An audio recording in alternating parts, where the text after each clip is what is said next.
Washington Court of Appeals Division 1 is now in session. The Honorable Ian Edwards presiding.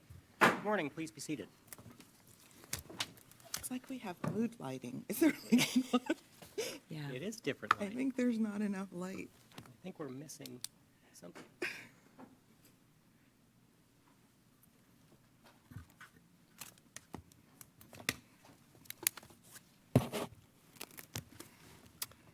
Why don't we inch forward? Does the appellant wish to reserve time? 3 minutes, please. All right. And we have less. Now we have less lighting. Do we want to give it maybe a few seconds? I'm prepared to begin at any time. Let's see if we can get some more lights.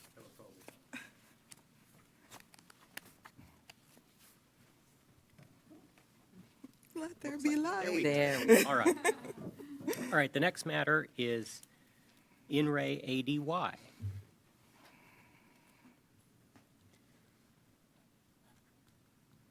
Please proceed.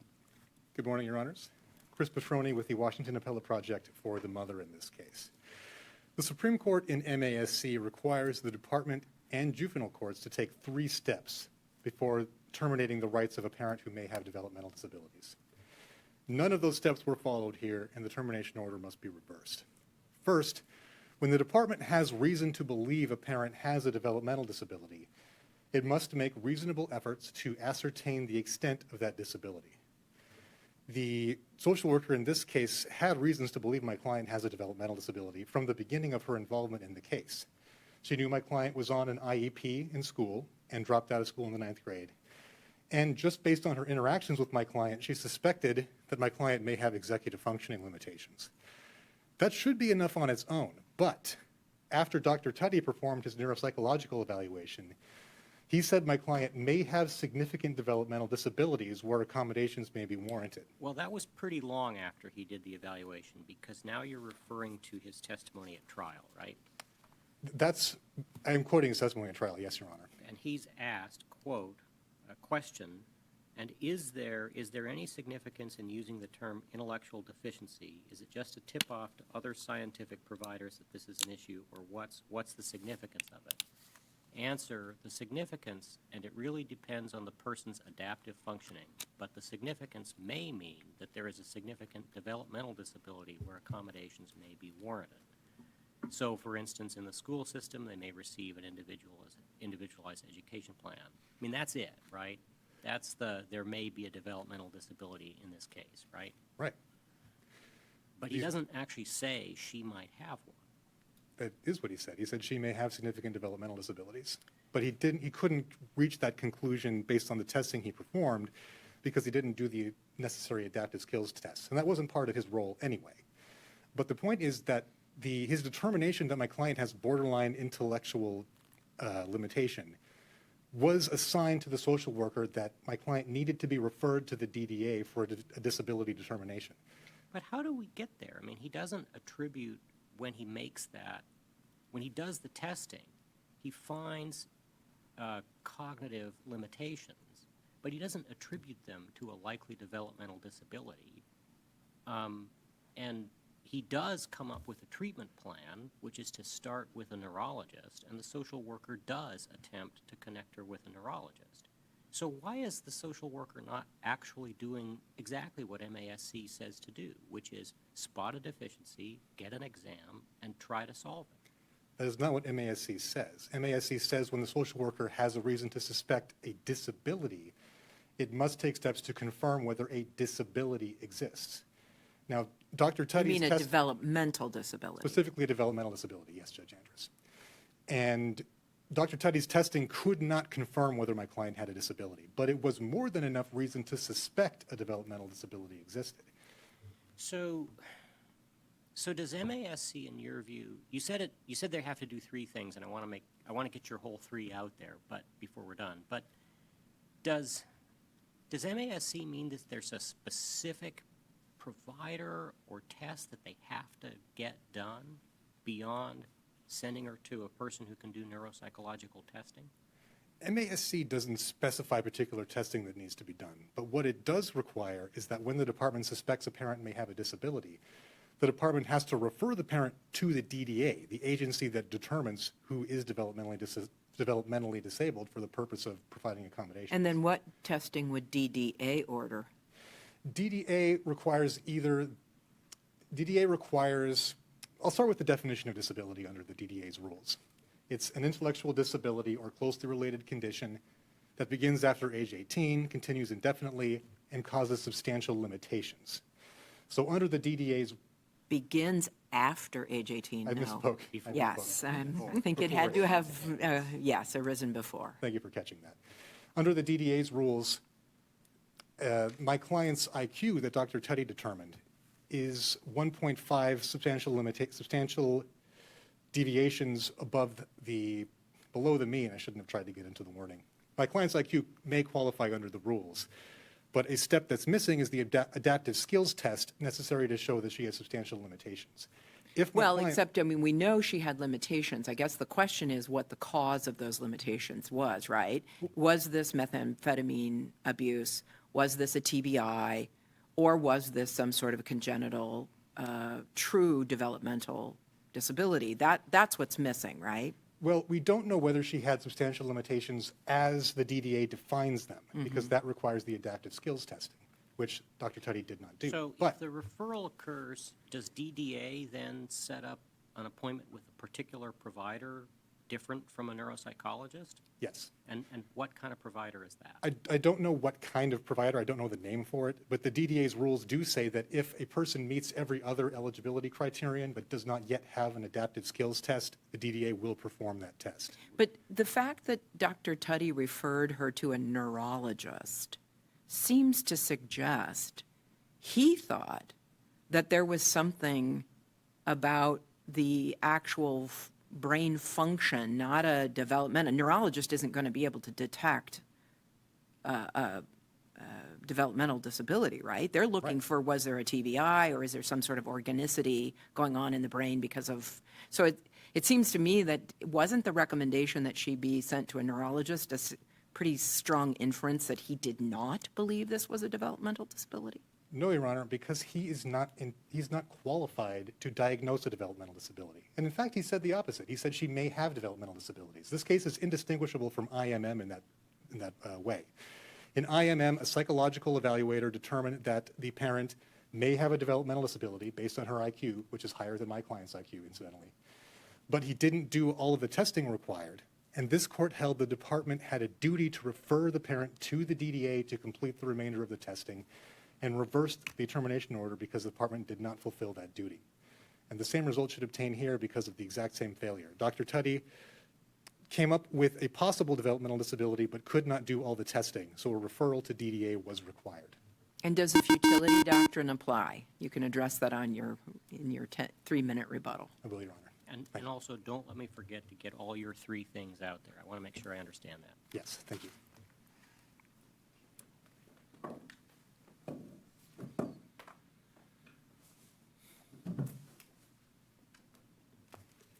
Morning. Morning, Your Honors. Patricia Allen, Assistant Attorney General, representing the Department of Children, Youth, and Families. This case is not about exactly what caused the mother in this case to have cognitive issues and mental health issues, but whether the department properly investigated those issues and offered the services in an understandable manner to help her address those issues to become the parent she needed to be for these children. And the department did so. This case is unlike MASC and IMM for 3 main reasons. First, the department obtained the evaluation that met the goal set out in MASC, and I'm going to quote from page 699 of the decision. What the department must do is make reasonable efforts to ascertain the extent of the disability and how it could interfere with the parent's ability to understand and benefit from DCYF's offer of services. And those things were done here. The first thing that was done was that Dr. Tutty did a full neuropsychological evaluation, which he explained is more than a psychological evaluation because it evaluates different things. It doesn't just look at her mental health, which he certainly did, but it looks at her cognitive functioning across domains. That was what the department asked Dr. Tutty to do. We can see that in Exhibit 49, which is the evaluation that was admitted, and we can see that in his testimony as well. He looked at her learning, he looked at her memory, he looked at her problem solving, and he found that across the board he would put that in the borderline range. Because of that, he had recommendations. And that's the second way that this case is different from MASC and IMM, because not only did Dr. Tutty evaluate her for all of those areas that we're looking at when we're looking at how to help this person as a parent, he then provided expert professional guidelines that the department could follow to make the offer of services understandable. And I think that that's something we really have to focus on here, because unlike a case like IMM, where the mother was already engaged in services, but she wasn't learning from those services, so the question there was this an understandable provision of services? Here we have an offer. Was the offer understandable? And what can we look to see if it was? What we look to is Dr. Tutty and his recommendations for what services she should have and how she should have them. And it's very clear. He wanted the neurological consult to do things like an MRI because he did suspect some organic brain dysfunction, like she got hit in the head or something. And that neurological consult was to see what are the best accommodations we can make. So this is an active service. This is something that if the mother had gone to it, we'd be in an IMM situation. Was that service of neurological consult and help understandably provided? But Can I ask a brief clarification? You said Exhibit 49 I did, Your Honor. was Dr. Tutty's report? It was. We don't have an Exhibit 49 on appeal in the record. I'm not seeing that that was admitted. I believe it was, Your Honor, and I don't have the exact page in the record. I can also cite to the record. It's just that having the evaluation is useful because it shows exactly what questions the department asked and exactly what form they got the answers in. Yeah, we're not we're not. We would love to have. We it. would love Love to to have it. have We that. just don't have it. Yes, and I'm sorry I did not write down the page number where it was admitted, but, there was a large back and forth about that and whether it should be admitted, and that got pretty dense. But my understanding is that it was admitted, but nevertheless, we do have Dr. Tutty also testifying very clearly on these points, and what he testified to was that not only neurological, but she needed cognitive behavioral therapy because he saw anxiety so great that this might have actually impacted her cognition. So that was a key service for her. The mother seems to be going sort of back to the beginning and saying, once there's this possibility and there's observations and information that she could have a developmental disability, then the next step is send her to DDA, and that's it, that's all. What's your response? Well, I would respectfully disagree with that analysis because, again, MASC tells us exactly what they want to see. It's the function that's the issue, not where does that come from, unless that plays into how we help her. But with Dr. Tutty, we get what his diagnoses are, what he thinks can help her, and why. And so we have all the pieces we need for the department to then go on and make an understandable offer of services to her. And the way they did that was by following his direction that she have visual reminders and that, she have different ways to learn the information, that, she didn't have good memory. She would forget things. She across the board had borderline functioning. So the social worker made sure to text her. She texted her on a regular basis. She would pick up her calls whenever she got them because she knew she wasn't being able to call out and reach the mother very often. She arranged meetings, and she even changed the format of her letters to make it this grid that was easier to read.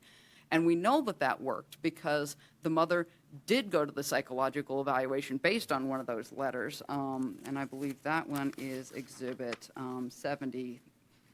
38 is the letter with Dr. Tutty's evaluation that she actually went to. And I think another thing that's notable is she even had check boxes that the mother could check off when she did these things. And then the further letters would talk about, okay, here are the recommendations. And again, she had a checkbox she could use to do that. So she had things she could grab and see. She had things that would ping on her phone. She had conversations. There were also emails. So a variety of ways of information, a variety of visual reminders and other reminders. And, we even have discussion of how much the social worker worked, not only with the mother, but with other providers to get her to that evaluation. She worked with Dr. Tutty's office back and forth and all of that. That's RP 355 to 58. So we see a lot of efforts over time in a variety of media to get the mother to understand what the services were. So you disagree that there's a mandate for a DDA referral?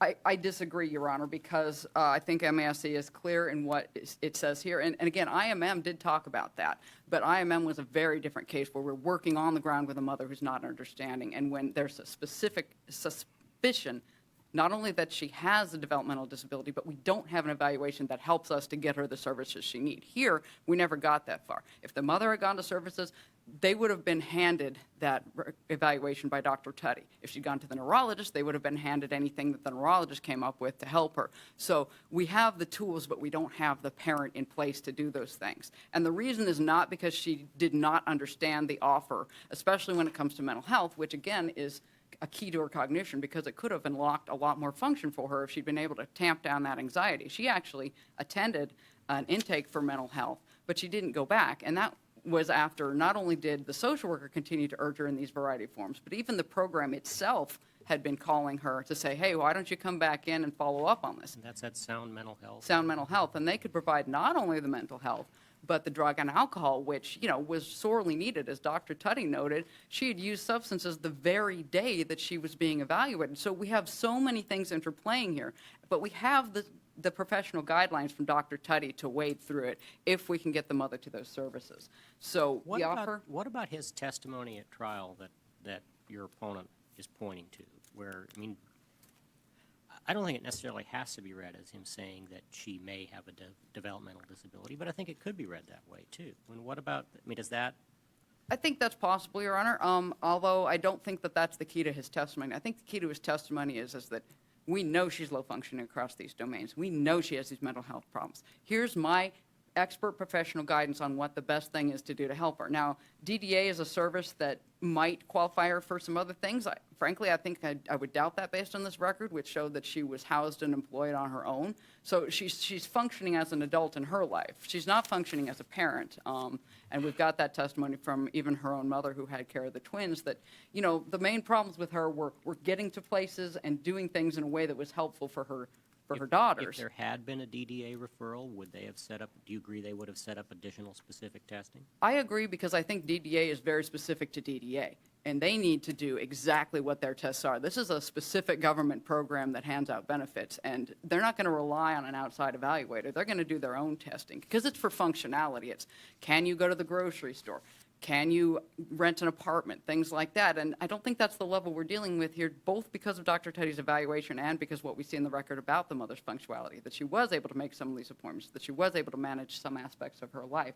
So I think what we're dealing with here is, a system in place to help her, but she's not responding. She's got an understandable offer through all of these media, but she's not coming, which is consistent with her overall pattern. Do you agree that MASC does set up, I think you refer to it as a goal, of Yes. identifying a parent's challenges, such as cognitive challenges, Yes. and responding to them? Correct, and I think we've identified those. I don't think that we need to then put them in a bucket and say, it is this. I think what we need to do is give the services recommended by the expert PhD level evaluator to help her with those things. What I'm getting at, and I know you're about out of time, is here there was a referral for a neuropsych evaluation.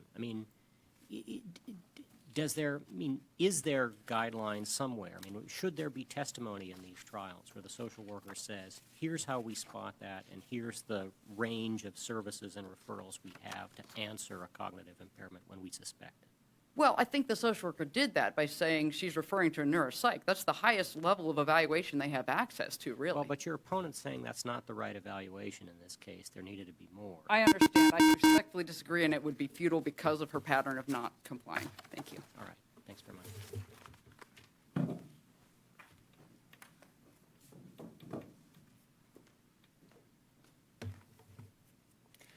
I'll start with the second and third steps, if I may, and I'll address those together. Yeah. The second is that the department must consult with current professional guidelines for communicating with parents with similar disabilities. And the third step is that when the court evaluates the department's efforts, it must adopt the point of view of an objective observer aware of the nature and extent of the parent's disabilities and of current professional guidelines for communicating with parents with similar disabilities. The department wants to focus on that second step, but it disregards that the expertise called for is something very specific, communicating with parents with similar disabilities. There is no evidence anyone called as a witness in this case or relied on in this case had that expertise, including Dr. Tutty. Dr. Tutty was not qualified to render Except the that the next sentence of MASC, where it talks about that, goes on to say the reason for that is because we're judges and we don't know. So why does it not answer that problem to go to someone with Dr. Tutty? Now, maybe he doesn't have specific developmental disability experience, but he sure knows a lot about neurocognitive functioning, and he came up with a list of recommendations. Why doesn't that answer the concern of MASC? because MASC is specifically concerned with developmental disabilities as defined by statute. What Dr. Tutty is missing is the ways that my client's cognitive limitations may have specifically affected her ability to live her life and raise her kids, and to interact with the department and understand the department's recommendations. There was no expert on that topic in this case at all, and that's why MASC is important. And that's also why... What did the trial court find with regard to this? With regard to what, Your Honor? To this, there were specific findings about the non-referral to DDA. Yes, Your Honor. And the juvenile court found that that referral would be futile because my client didn't follow up with the neurologist. But that is not futile because MASC again says there are two reasons why a parent might not participate in services: because they're unwilling or unable to, in which case it would be futile, or because they can't understand precisely what is expected of them, in which case it is not futile because there's no evidence that the parent understood the offer. Now here, But isn't our review for substantial evidence as It is, to- Your Honor. Okay. Yes. And that We don't independently decide if in fact a referral to DDA would have been futile. We just look at what the trial court found and look for substantial evidence to support that finding. That's right. And that finding lacks substantial evidence for the same reason it lacks substantial evidence. Well, it lacks substantial evidence because the arguments the department relies on were rejected in MASC. We'll focus first on the referral to a neurologist. My client was expected to seek out a primary care physician on her own and get a referral to a neurologist on her own with no assistance. The service letter reminded her to do this, but provided no contact information and included lengthy quotes from Dr. Tutty's report full of jargon. This court should reverse the termination order. Thank you, Your Honor. Thanks very much. We'll be recessed. All rise.